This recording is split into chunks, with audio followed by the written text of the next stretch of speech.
In the complex story of Jujutsu Kaisen, the character of Sukuna rises as a formidable embodiment of malevolence. His character design and the arc of his narrative resonate with the themes prevalent in Hindu mythology, echoing the traits of asuras, powerful entities often depicted in conflict with the divine. This video will look into the possible sources of inspiration for creating a character like Sukuna and how he ties to the Hindu mythos.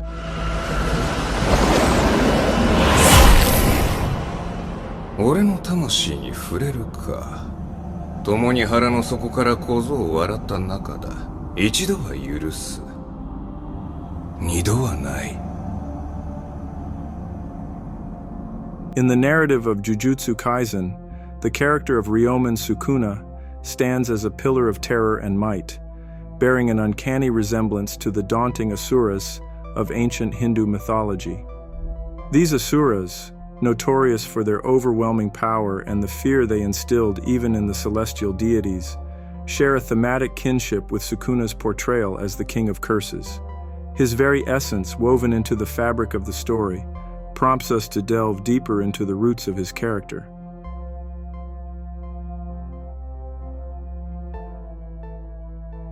Let's explore some critical points that provide more depth behind Sukuna's possible inspiration as a character.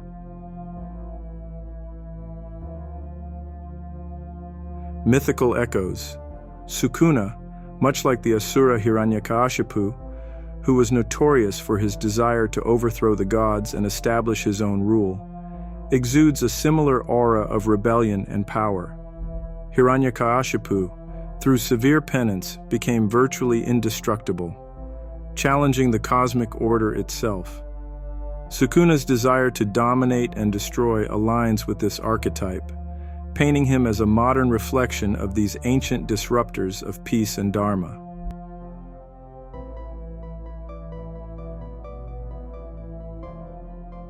Discipline equals power.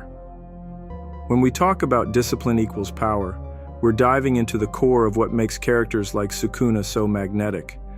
In Jujutsu Kaisen, Sukuna's immense power isn't just brute strength, it's strategic, controlled, and precise. This echoes the Hindu mythological narrative where discipline is the pathway to extraordinary abilities. Drawing parallels between Sukuna and the Asuras of Hindu mythology, we can predict a narrative arc where Sukuna's past, a narrative of rigorous discipline and asceticism, mirrors that of mythical asuras. If Sukuna's backstory in Jujutsu Kaisen is revealed to be steeped in similar practices, it would deepen his character, showing a disciplined pursuit of power that transcends mere villainy. This disciplined ascension could suggest that the key to Sukuna's downfall is more complex than a physical battle. It might involve disrupting his spiritual focus or understanding the ancient rituals that gave him his powers.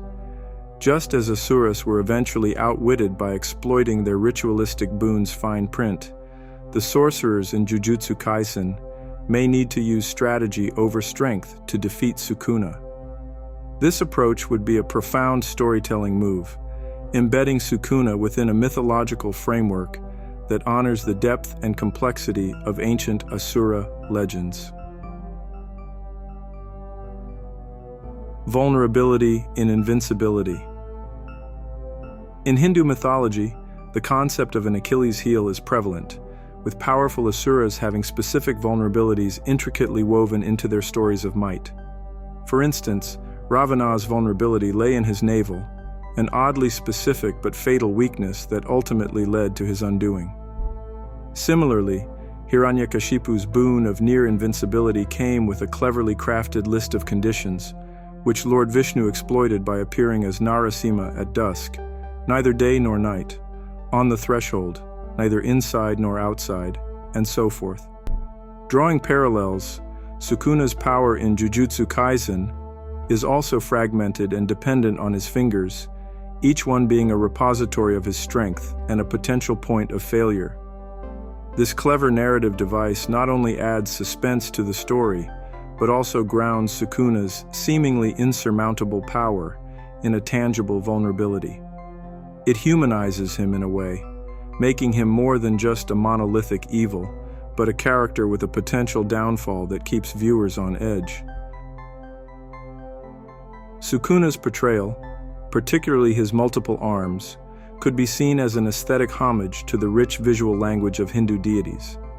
In Hindu art, gods are often depicted with multiple limbs to symbolize their superhuman power and abilities, as well as the multiple aspects of their divinity. Each arm can hold a different attribute or weapon, signifying various functions and roles the deity can perform simultaneously. Sukuna's extra arms may suggest his multifaceted nature as a curse, capable of unleashing diverse forms of destruction, akin to the creative and destructive powers of Hindu gods.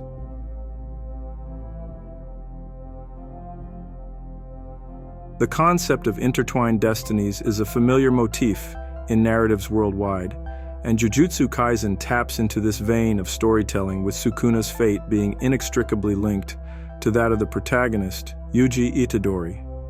This mirrors the complex relationships seen in Hindu epics, such as the Mahabharata, where the destinies of the Pandavas and the Kauravas were bound to culminate in a great war, despite their shared lineage. In Jujutsu Kaisen, the intertwining of Yuji and Sukuna's destinies could suggest a preordained conflict, one that might be necessary for the restoration of balance, much like the Dharmic wars of Hindu texts. In conclusion, figures such as Sukuna transcend the realm of mere fantasy. They seem to possibly be woven from the intricate fabric of Hindu mythology. Their narratives are rich with the resonant themes of might, discipline, and fate, beckoning us to reflect on age-old philosophical teachings that are brought to life in complex tales like Jujutsu Kaisen. Thank you all for tuning in, and I hope you found this unique deep dive into one of everyone's beloved characters as fascinating as I did. Don't forget to hit that subscribe button for more engaging content like this.